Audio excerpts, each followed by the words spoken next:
y no podremos tener éxito en la competencia global. El acercamiento de la Iglesia y el Estado se intensificó por dos hechos. La elección en el 2009 del obispo Kirill Smolensk como patriarca de Moscú y de toda Rusia, y el retorno al poder de Putin al poder en 2012. En el famoso discurso del 19 de septiembre del 2012, donde con su alocución cerró el Congreso dedicado al tema La diversidad de Rusia para el mundo moderno, no temió afirmar Putin su convicción de la necesidad de volver a la fe. Allí dijo: mucha gente de los países europeos se avergüenzan y tienen miedo de hablar de estas convicciones religiosas. Las fiestas religiosas se están eliminando o se les está cambiando el nombre, escondiendo la esencia de la celebración. En esa misma alocución hizo un llamado a la población rusa para fortalecer una nueva identidad nacional basada en los valores tradicionales, como los que posee la Iglesia Ortodoxa, advirtiendo que el lado oeste del país estaba enfrentando una crisis moral. No sé qué significa, creo que al hablar del lado oeste del país no estaría quizás refiriéndose a la zona rusa colindante con la Europa, que va perdiendo la fe y que a lo mejor les puede contagiar con ese ateísmo, ese agnosticismo. No lo sé. Al parecer, lo que quería Putin era impulsar a su pueblo ruso, a retornar a la fe de sus padres, sobre todo ante el espectáculo, y pero bien claro, en una Europa que parecía querer olvidar sus raíces católicas, sus raíces cristianas.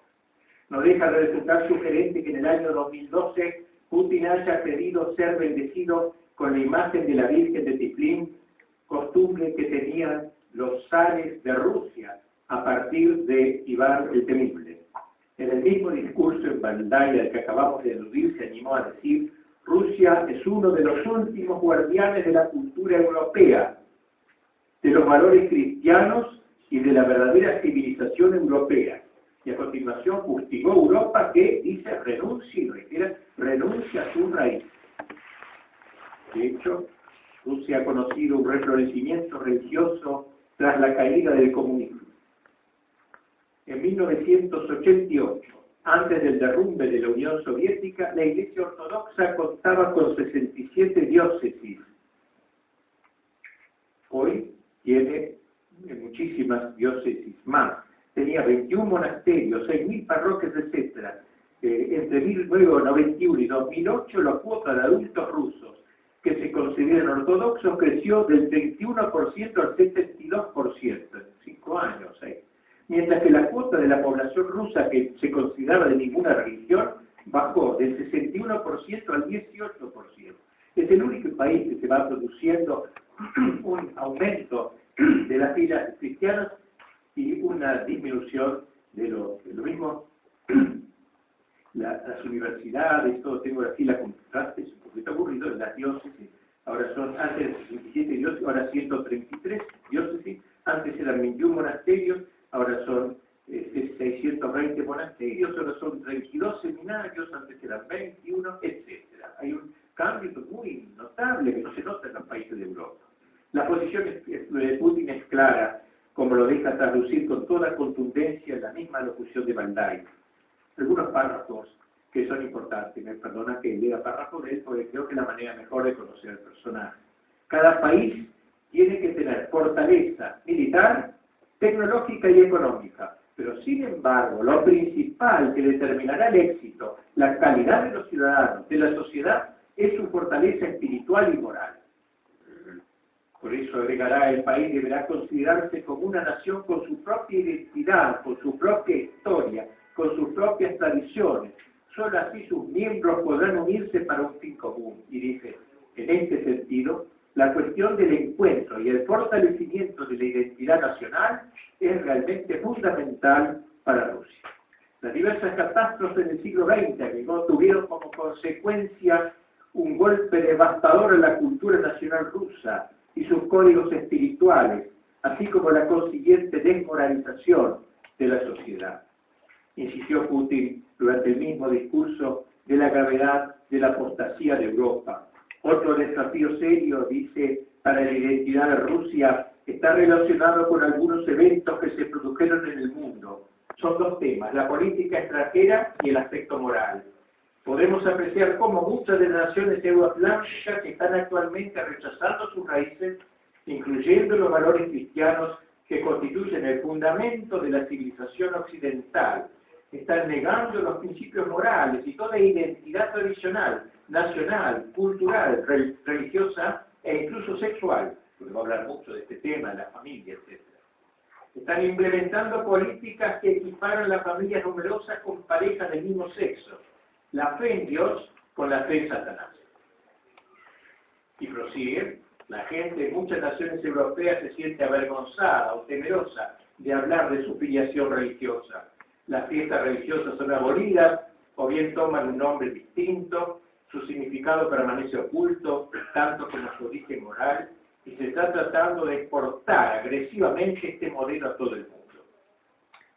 Y él va a querer precisamente enfrentarse a ese deseo de contagiar a Rusia de este espíritu, digamos, esta ruptura de la religión cristiana. Ahí pues, en la vieja Europa, sigue diciendo Putin una enorme degradación moral, sin los valores enraizados en el cristianismo, dice, sin las normas de la moralidad que han tomado forma a lo largo de un milenio, inevitable los pueblos perderán su dignidad humana. Nosotros, si consideramos natural y recto defender esos valores, uno debe respetar los derechos de las minorías. No sé si hay algunas minorías que quieran otra cosa, pero los derechos de la mayoría no deben ser puestos en cuestión. Y concluye, yo creo profundamente que el desarrollo personal, moral, intelectual y físico deben permanecer en el corazón de nuestra filosofía. Antes de 1990, Solzhenitsyn, cita otra vez a este hombre que tanto aprecia, afirmó que el objetivo principal de la nación debería ser preservar a la población después de un muy dificultoso siglo XX. ¿Saben ustedes que Rusia citar a Solzhenitsyn era una mala palabra? Solzhenitsyn era un extremista, digamos, se lo consideraba. Así que el acercarse, como se notó Solzhenitsyn, el ir a visitarlo, estar un día entero ayudándolo en el carrito de ruedas, ya poco antes de morir, es un acto de heroísmo de parte de Putin frente a la nación. Pasemos a un tercer punto, los signos de resurrección espiritual que hay en Rusia. Rusia vive un profundo renacer de la religión allí tradicional, la ortodoxia. Este renacimiento parece un verdadero milagro, luego de las más de 7 décadas de comunismo soviético, en el curso del cual millones de cristianos ortodoxos y católicos han sido asesinados o apartados de practicar la religión. Actualmente se asiste en Rusia a un admirable retorno, sobre todo a la liturgia. La Pascua sigue siendo la más importante celebración de la Rusia moderna, como lo prueban las iglesias llenas de gente de todas condiciones que van allí a rezar y a confesarse. El mismo Putin, así como el primer ministro Dmitry Medvedev, en comunión con su pueblo, asisten cada año al oficio pascual celebrado por el patriarca en la Catedral de Cristo Salvador en Moscú. Pero eso no es todo. Si bien es cierto que la Constitución rusa de 1993 parece mostrar cierto carácter laicista, semejante a las constituciones de varios países de Europa, sin embargo, Putin ha hecho lo posible para favorecer a la Iglesia Ortodoxa apoyándose en su doctrina. El 19 de noviembre del 2010 hizo votar a la Duma, es decir, el Congreso Nacional, una ley por la que se autorizaba la devolución a la Iglesia de todos los bienes que le habían sido arrebatados por el Estado marxista y las municipalidades a partir del triunfo de la Revolución Bolchevique.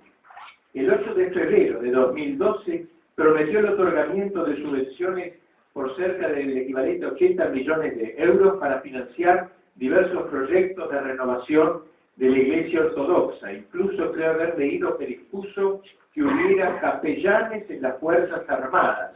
Cosa increíble, un personaje que había sido jefe de la KGB en Alemania, ahora poniendo capellanes en las Fuerzas Armadas. Agreguemos el coraje que exhibió de ordenar el traslado de los restos de la familia imperial, vilmente asesinados por orden de Lenin, a San Petersburgo, donde les hizo dar una digna sepultura, confesando él y comulgando dicho día. Una anécdota esclarecedora. En cierta ocasión, un mufti de una zona musulmana integrada en la Federación Rusa, le pidió permiso para levantar una mezquita. Putin le respondió que sí, pero con una condición, de que en esa región se permitiera erigir una iglesia cristiana. El mufti le dijo que no, porque para ellos el islamismo es la única religión verdadera. A lo que el jefe de Estado le respondió que para él la única religión verdadera era la cristiana, con lo que le dijo, doy por terminada esta conversación. De hecho, la Iglesia es considerada por el Kremlin un aliado fundamental del Estado, destinada a custodiar la identidad espiritual y cultural de Rusia. Así como el Kremlin promueve a la Iglesia como sociedad que representa los valores de la nación, de manera semejante la Iglesia considera oportuno colaborar con la autoridad política para promover medidas que protejan la familia y salvaguarden la moralidad pública.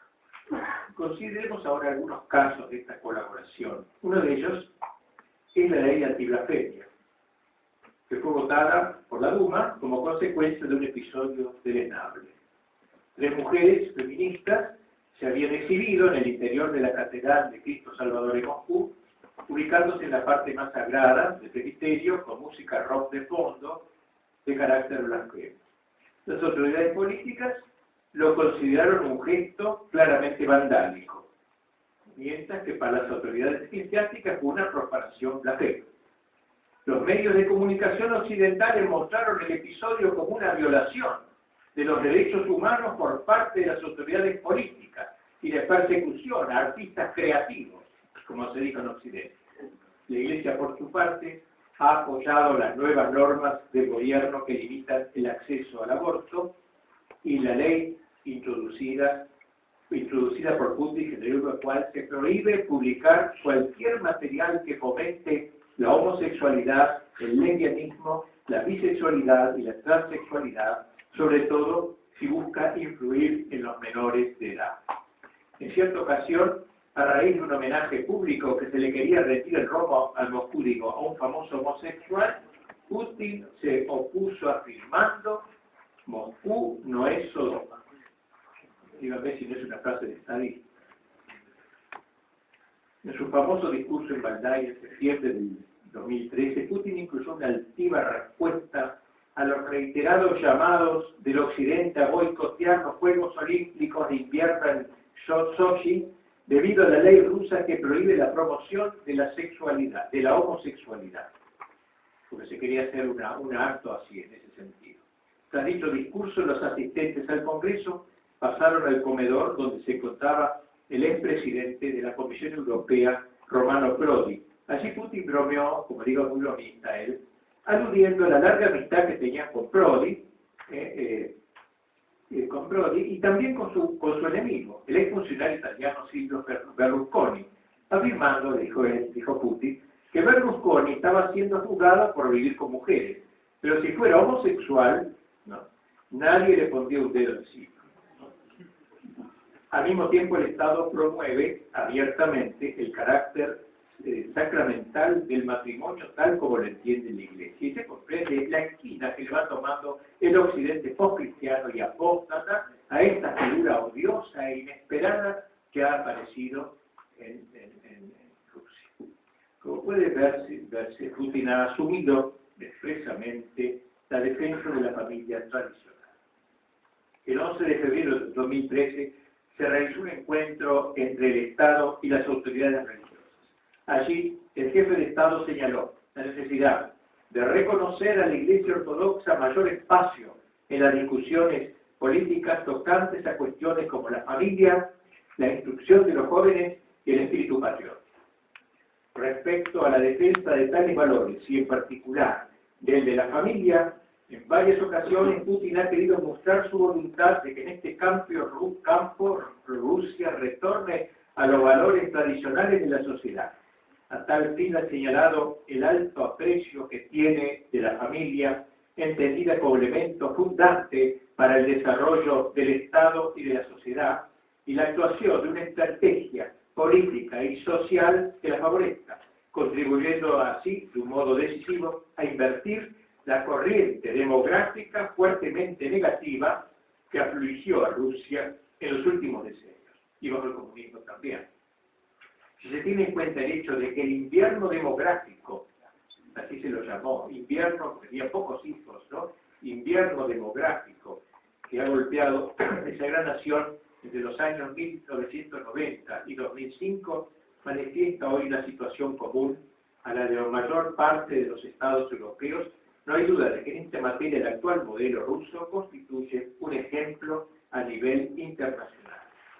Varias veces Putin se ha referido a los ataques que se llevan a cabo contra la institución familiar.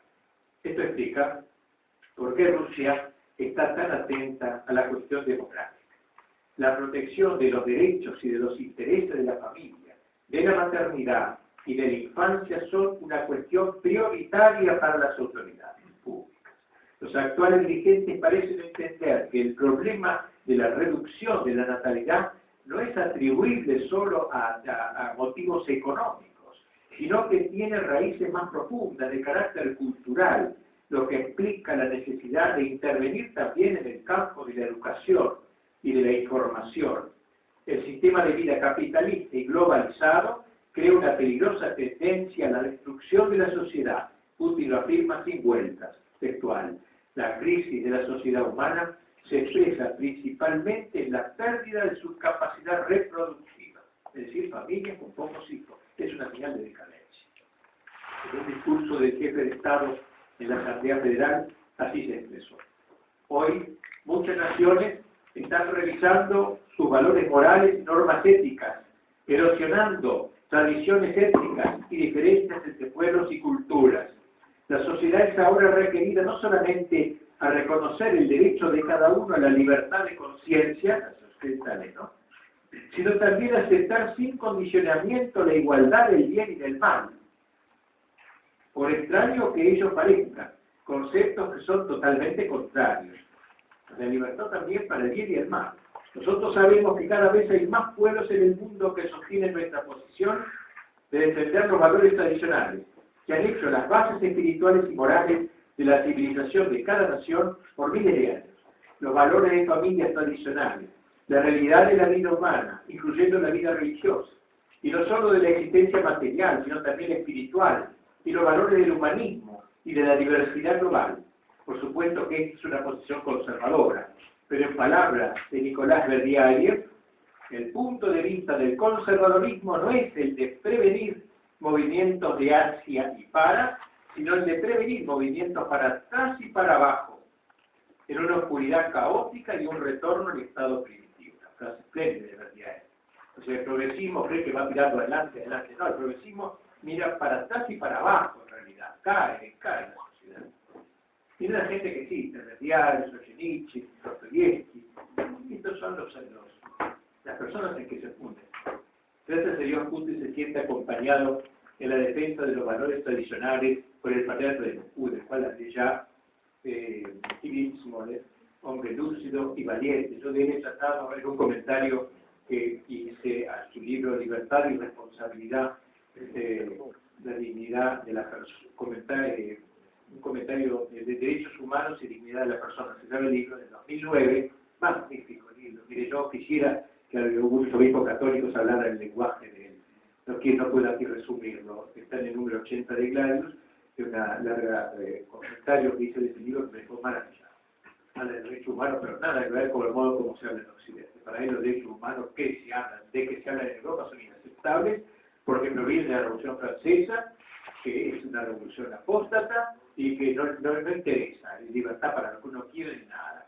Ahora, sí, por libertad, por dignidad del hombre, dice el obispo de Moscú, de Patriarca de Moscú, por dignidad del hombre, se entiende que el hombre es icono de Dios, que no va a entender en Occidente eso, ¿no? Es imagen de Dios, entonces yo sí hablo de la dignidad del hombre. Esa es la tesis del libro, pero analice muchas formas de hacer una filosofía de la historia digna de admiración.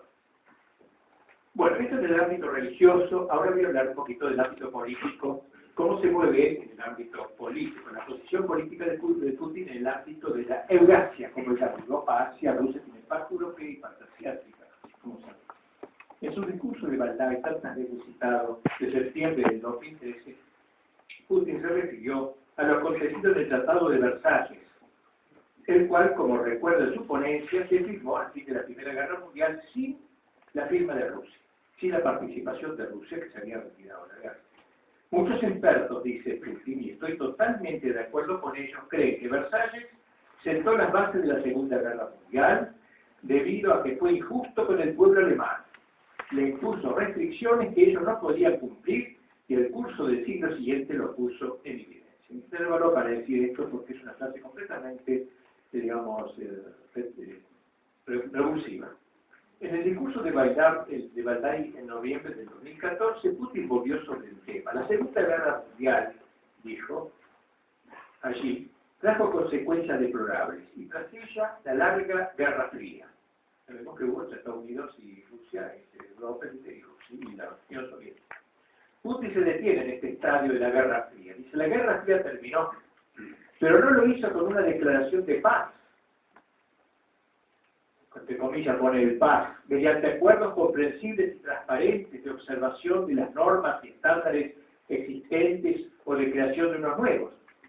Parecía que los así llamados vencedores de la Guerra Fría, o sea, los aliados de Estados Unidos, decidieron explotar la situación, tomar todo el mundo exclusivamente para ellos, para sus intereses.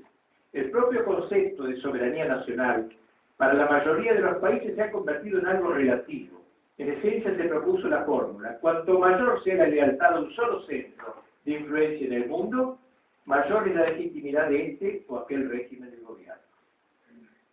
Putin se refiere como socio de los Estados Unidos. Parece que para ser justos, ecuánime, hubiera debido aludir también al otro polo imperial, el soviético, que ejerció también un cierto imperialismo durante la Guerra Fría, tomando las riendas de tantos países europeos e infiltró otros.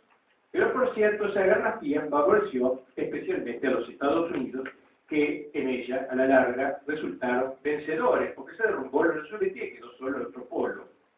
Y a eso se refiere, creemos, a la persistente injerencia de aquella nación en asuntos internos de otros países o chantaje abierto con alguno de sus líderes. Cito un texto de él. Puede ser que no tengamos motivo para preocuparnos, discutir, formular preguntas incómodas.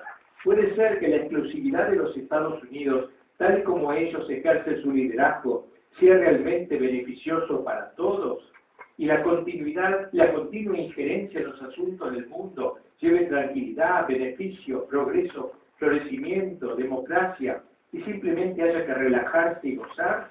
Me permito responder que no es así. Obviamente cuando se refiere a Estados Unidos no habla de todos los ciudadanos norteamericanos, hablo que muchos norteamericanos que no comparten esa política, estilo Obama, etcétera, que ha tenido él y otros dirigentes políticos. Bueno, pero aquí está refiriéndose a esto. Juan Manuel de Prada, un español muy inteligente, en una serie de conferencias, serie de artículos que publicó a lo largo del año 2014 en el diario madrileño ABC, dedica a nuestro tema uno de ellos, donde para comprender mejor lo que hoy ofrece Occidente a los jóvenes, recomienda una relectura inteligente de la espléndida obra de Dostoyevsky, Los hermanos Karamazov, donde dice el gran autor: nosotros les enseñaremos, dice el gran inquisidor, que la felicidad infantil es la más deliciosa. Desde luego, los haremos trabajar, pero organizaremos su vida de modo que en las horas de recreo jueguen como niños entre cantos y danzas inocentes. Incluso les permitiremos pecar, ya que son débiles, y por esta concesión nos profesarán un amor infantil. Les diremos que todos los pecados se redimen si se cometen con nuestro permiso. Esta es la felicidad de hormiguero que Occidente promete. Pero este mundo aparentemente triunfador, prosigue el español de Prada, tiene patas cortas. Dostoyevsky agrega, escribió en Diario de un escritor: la caída de vuestra Europa es inminente. Todas esas doctrinas parlamentarias, todas las teorías cívicas profesadas hoy en día, toda la riqueza acumulada, todo eso será destruido en un instante, desaparecerá sin dejar rastro. Advierte de Prada que a los bobalicones les parecerán lucubraciones misticoides, pero dice, por defender tales lucubraciones, muchos rusos entregaron su sangre en el Gulag, y alguno que sobrevivió al Gulag la siguió defendiendo después, como por ejemplo el gran Solzhenitsyn. quien en El roble y el ternero, una de sus grandes obras, escribió: en cuanto a Occidente no hay esperanza. Es más, nunca debemos contar con él. Si conseguimos la libertad, solo nos la deberemos a nosotros mismos. Él escribía en la época comunista, todavía bajo el dominio comunista. Si el siglo XX comporta una lección para con la humanidad, seremos nosotros quienes le habremos dado a Occidente, y no Occidente a nosotros. El exceso de bienestar y una atmósfera contaminante de sinvergüencería le han atrofiado la voluntad y el juicio. Por eso, concluye de Prada, quienes leemos a Dostoyevsky y a Solzhenitsyn y no nos dejamos cloroformizar por la alfalfa sartorianesa, estamos con Rusia. En la revista católica francesa Hier Ressuscité se incluyó recientemente un interesante análisis de la actualidad en lo que a nuestro tema respecta. Hoy los cañones de Occidente, así se dice, apuntan contra Rusia. Ahora es el enemigo, prácticamente. No apuntaron antaño, por cierto, contra la Rusia soviética. No, ahí la dejaron vivir en paz, dejaron que hiciera lo que quisiera, Stalin y todos ellos. Fue su aliada en la guerra, lo siguió sí, pero apunta ahora contra la Rusia postcomunista, particularmente la de Putin. Luego del derrumbe de la Unión Soviética, la región volvió a concitar la atención de los grandes estrategas, entre comillas lo digo, occidentales, en particular de Zbigniew Brzezinski, el mentor ideológico de la Trilateral Commission, quien en su obra The Grand Chessboard, publicada en 1997, ha sostenido que la clave del poder global es el control de Eurasia y de las repúblicas del Asia Central. Para obtener tal control, explica, es importante empujar a Rusia, debilitada, dejando así campo libre a Washington de hacerse garante de la estabilidad y del libre acceso al área. La finalidad de dicha estrategia es obstaculizar y sucesivamente, después de que Rusia ha perdido vigor, impedir que una Rusia potente y soberana como es la actual se sigue siendo el paraje.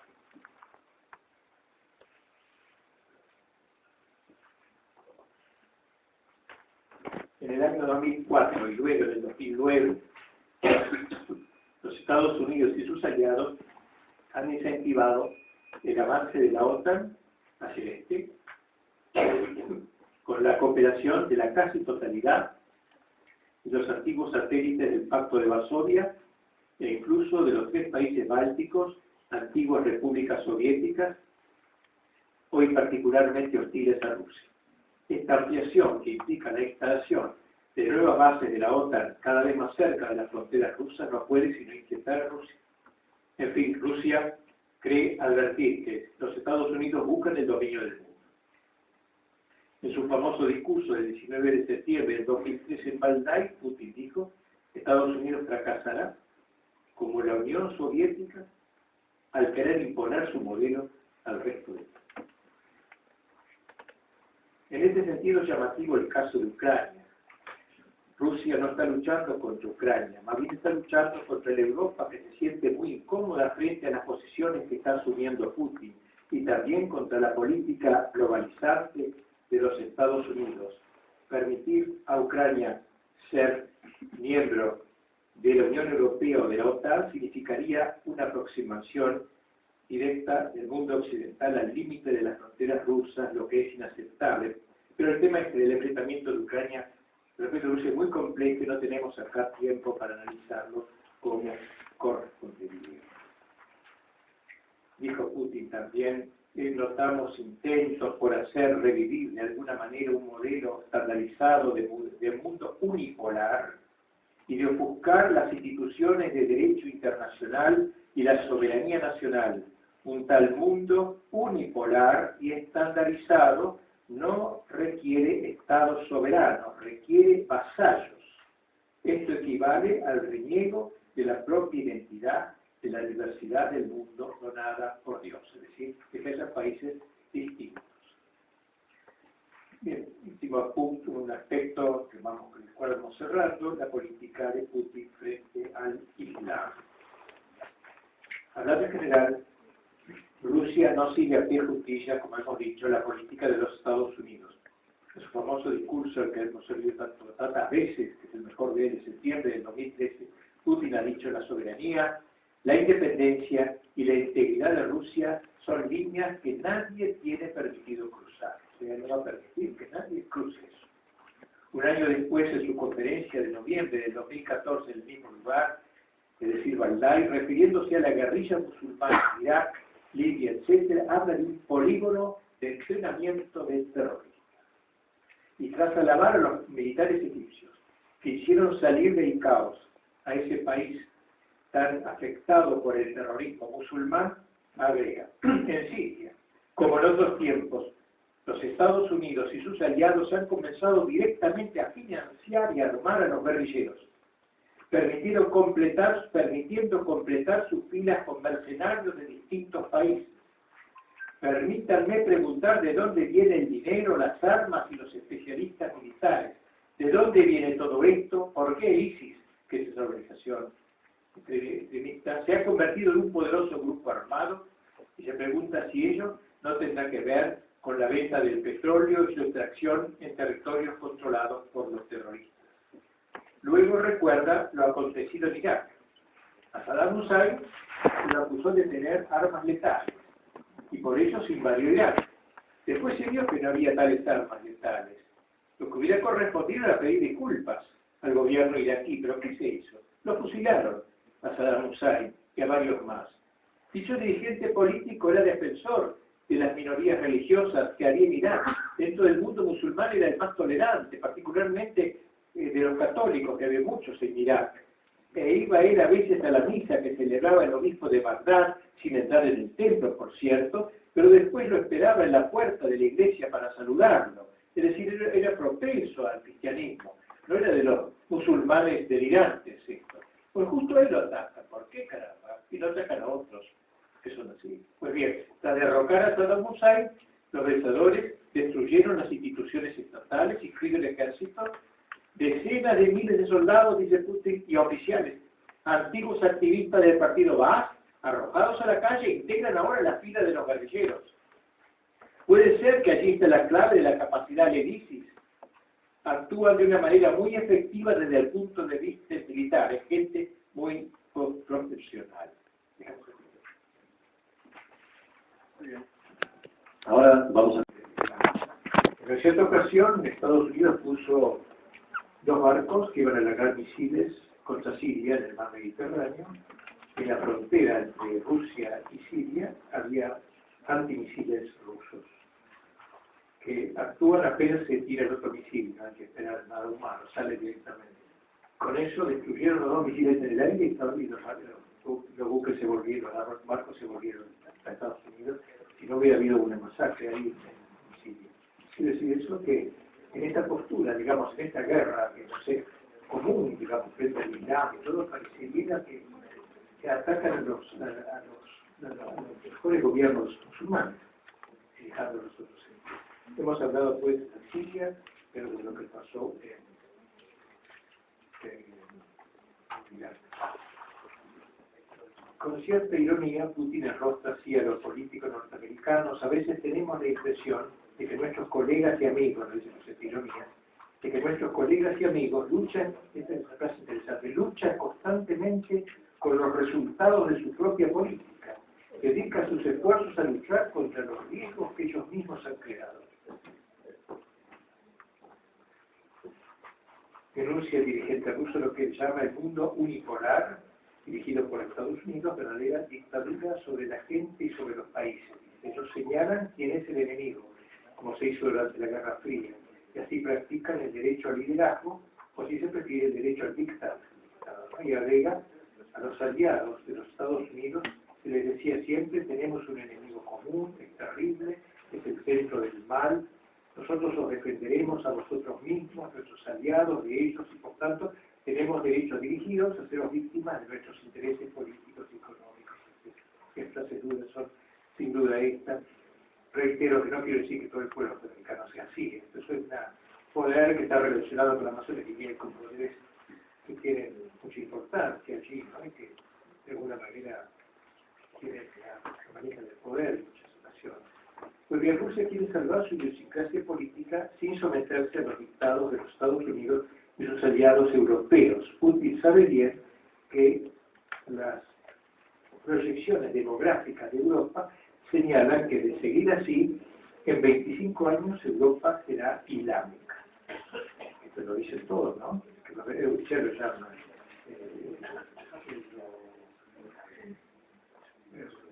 euromusulmán, no sé cómo lo llaman, ya la Europa futura, por la multitud. Los musulmanes tienen numerosos hijos, mientras que los europeos tienen uno o dos. Así que es un dato histórico irrefutable, ¿no? En el año 2050 Francia será musulmana, y España también será musulmana. Leí que en un discurso enérgico suyo de Putin ante la Asamblea de la Federación Rusa dijo: en Rusia vivir como rusos, mirando un poco a los árabes musulmanes, ¿no? En Rusia vivir como rusos. Cualquier minoría de cualquier parte que quiera vivir en Rusia, trabajar y comer en Rusia, debe hablar ruso y debe respetar las leyes rusas. Si ellos prefieren la Sharia es la ley islámica, y vivir una vida de musulmanes, les aconsejamos que se vayan a aquellos lugares donde esa sea la ley del Estado. Recordemos también el caso de Kosovo, que era un poco anterior a lo que pasó con Líbano y con Irak, del que Serbia se vio despojada por influjo de los Estados Unidos y los países de la OTAN, tras 78 días de bombardeos intensivos. Putin entendió que ellos arrancaron a ese país eslavo, hermano y cristiano, y eso lo hace notar Putin. Lo va a ayudar también porque es cristiano Serbia, ¿no? Aquella provincia que históricamente es suya, le quitaron a Serbia para establecer un nuevo Estado musulmán, Kosovo, independiente desde 2008, hoy en gran parte dominada por mafias kosovares albanesas. Ese es otro logro de esta política norteamericana. Rusia quiso salir al paso de esa prepotencia y de propósito, interviniendo en 1999 con una unidad de paracaidistas rusos en las barbas de la OTAN. Pues eso también es valiente, no se quiere decir un discurso, qué mal, esto, ¿no? Mete paracaidistas directamente, eso es una cosa muy rara en un político actual.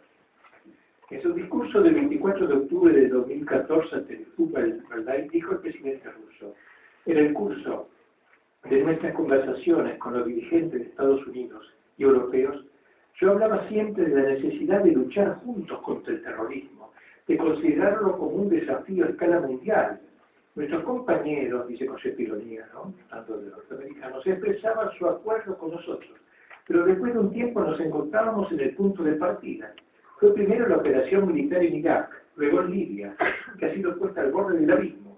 ¿Por qué Libia fue reducida a esta situación? Hoy es un oasis en peligro de desmantelamiento y se ha vuelto un terreno de entrenamiento para los terroristas.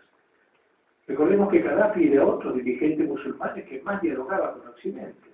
Gaddafi había sido uno de los dirigentes políticos más cercanos. A nosotros los argentinos nos ayudó dándonos misiles para nuestra guerra en las Malvinas y mantenía buenas relaciones con Italia y con Francia. Ahí le mataron primero a un hijo durante un bombardeo y luego él mismo fue asesinado. Pareciera que se dirigiesen los más cercanos a nosotros para ser eliminados. En cambio, Arabia Saudita, enemiga frontal de los cristianos, no es tocada. Como dice Putin, allí no hay democracia, pero nadie les tira bombas. En lo que toca a Siria, país gobernado también por un dirigente musulmán, pero condescendiente con el cristianismo, dice Putin, los Estados Unidos y sus aliados han comenzado a financiar y a armar directamente a los rebeldes. Permítanme preguntar cómo esos rebeldes obtienen su dinero, sus armas, los especialistas militares, ¿de dónde viene eso? ¿Cómo el Estado Islámico ha llegado a convertirse en un grupo tan poderoso en los hechos de una verdadera fuerza armada? En la práctica, entonces, las diferentes acciones unilaterales impuestas por los norteamericanos y sus satélites en Irak, en Libia y luego en Siria fueron un desastre. En los resultados hay que destacar que las poblaciones civiles pasaron a ser las primeras víctimas, en particular las poblaciones cristianas, de que las instituciones gubernamentales que las protegían hasta entonces contra ese fanatismo musulmán han sido derrotadas por los norteamericanos como en Irak y en Libia, o hackeadas por los rebeldes como en Siria. Gracias a Dios, El 9 de septiembre de 2013, Rusia propuso a todos los participantes en el conflicto bélico sirio la destrucción del armamento químico, aceptado por todos, incluso por el Assad, el jefe de Estado. La iniciativa clavó en el suelo a los bombarderos prestos a decolar de Dubái por orden de los norteamericanos, preservando así a los sirios de una suerte dramática comparable a la que conocieron los libios desde el derrocamiento de Gaddafi en octubre de 2011. Así la situación. Contrariamente a las expectativas de algunos teóricos según los cuales la caída del imperio soviético significaba el fin de la historia Fukuyama-Dixit, así hablaba Fukuyama, y la implantación del unipolarismo perfecto del mundial, del orden global, y con la guía y el icono modélico de los Estados Unidos, hoy se va delineando un cuadro de todo diferente. La Federación Rusa ofrece otra variante, otra opción, ya no hay una sola opción, nacida de las cenizas de la Unión Soviética después de un diseño de lógica e inestabilidad, va logrando eficazmente confirmar su papel de gigante internacional. Putin se convirtió en el autócrata enemigo, antítesis de un occidente progresista y liberal. Y hagamos un breve colofón para dar por terminada esta larga conferencia.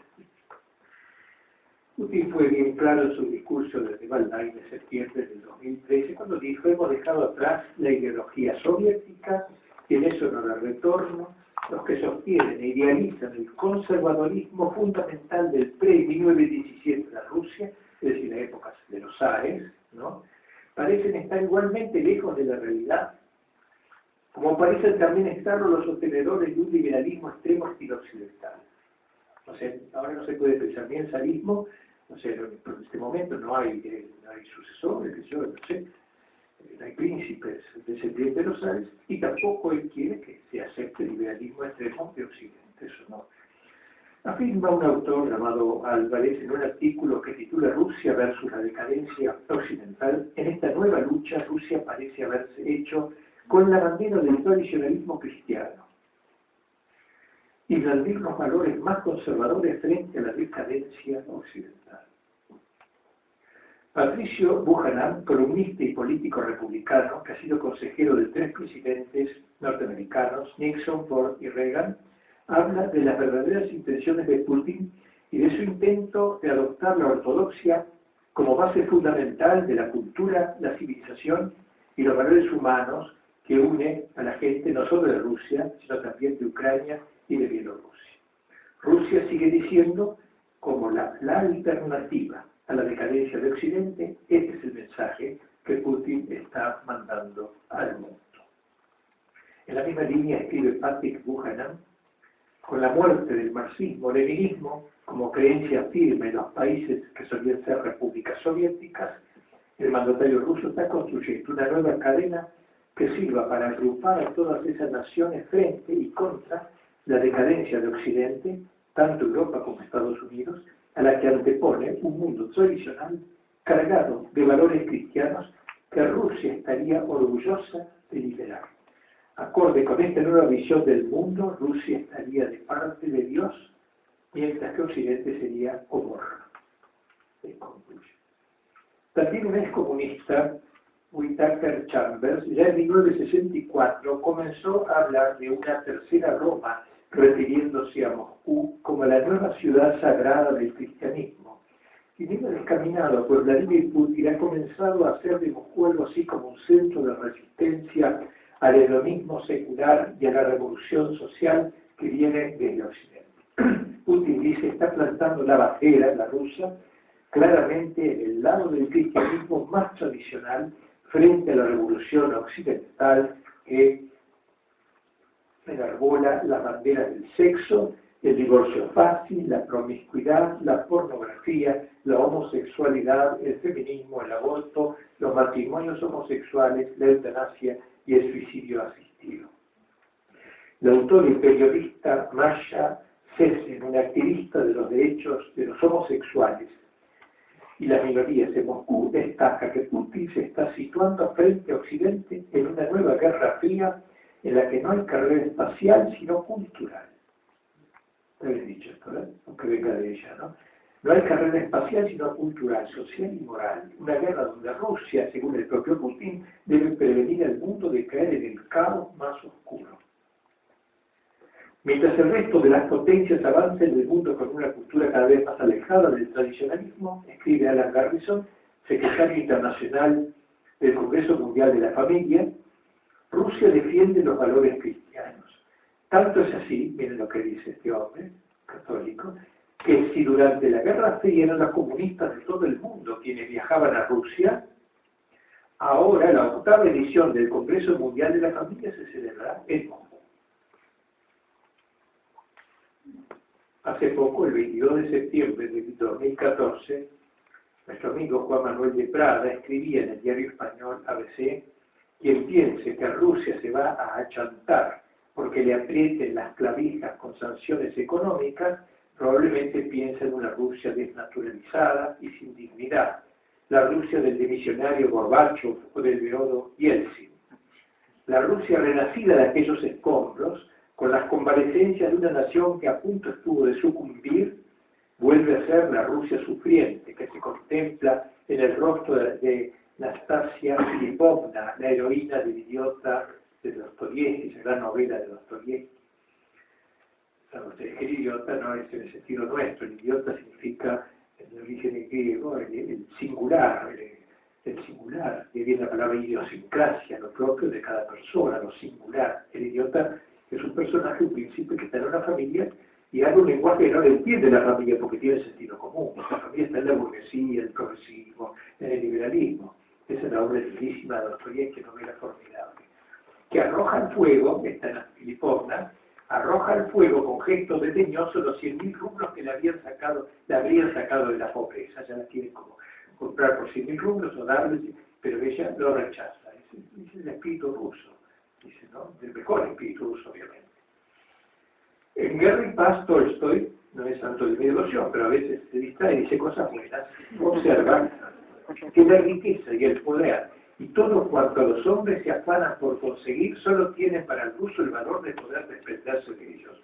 Es decir, que tiene un espíritu, digamos así, no avaricia, no hay avaricia, es otra manera de ser, ¿no? Y no hay sino que recordar, para entender este deshacimiento de las cosas materiales que caracteriza el alma rusa, el recibimiento que los moscovitas dispensaron a Napoleón, entregando la llama a su ciudad santa, desencadenando sobre sí, sobre su enemigo, todos los horrores imaginables. Entonces Napoleón exclamó: estos hombres son escitas. Y muchos años después, en su retiro de Santa Elena, todavía espeluznado por la capacidad infinita de sufrimiento de aquel pueblo, que acabaría infligiéndole una derrota aniquiladora, profetizaría que Rusia llegaría a dominar el mundo. Algunos piensan que esa profecía se hizo realidad proterva con Stalin. Otros anhelamos que se haga realidad luminosa en la tercera Roma que avistó Filoteo y que Soloviev definió como una tercera fuerza superadora de las dos fuerzas sombrías que la han precedido, la unidad sin libertad del Islam y la libertad sin unidad de la Europa neopagana. Sobre este telón de fondo, pues, emerge la figura de Putin, que está en el poder desde el año 2001 y quizá lo esté hasta el 2024. La Constitución rusa se lo permite, Dios así lo quiera. No podríamos agregar estas ideas para concluir el recuerdo de las promesas de Nuestra Señora de Fátima, según las cuales, cuando Rusia fuera consagrada, la Santísima Virgen se convertiría, y así como antes había propagado el mal por el mundo, sería una fuente de bien universal, digamos, con la fórmula esa antigua, ex oriente lux. Esperamos que del oriente venga la luz.